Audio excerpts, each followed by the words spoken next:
the more options that people have, the more time and the more work it's going to take for them to make that buying decision. Think back now to the previous market. Mr. and Mrs. Buyer, houses are on the market for 3.5 seconds. If you see that home today that you want to buy, you need to make an offer today. Exaggerating the time, but basically the mindset was your choices will be limited and your decision-making time will be limited. What did buyers do when you put them in that environment? They thought a little harder and quicker. They bought.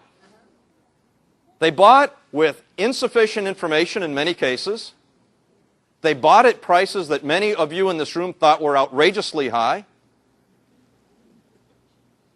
And they walked away thrilled. Right?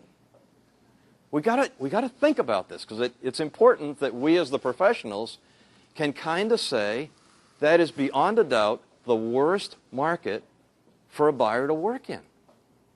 Limited choices, limited time, limited information, relatively high prices.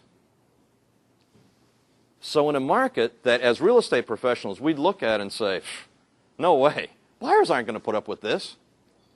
They're beating the doors down to work under that environment. Today we have an environment where they have choice, time, information, and better prices. And they're reluctant. I don't want to bring any logic into this process. But I do need you to say, what do I need to do differently with the buyers to help them be able to take advantage of this situation?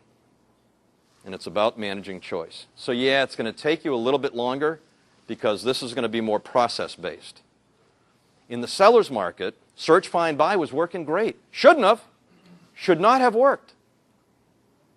But it worked because the fear of loss in the mind of the buyer drove them to agree to things that maybe they should, maybe they shouldn't have agreed to.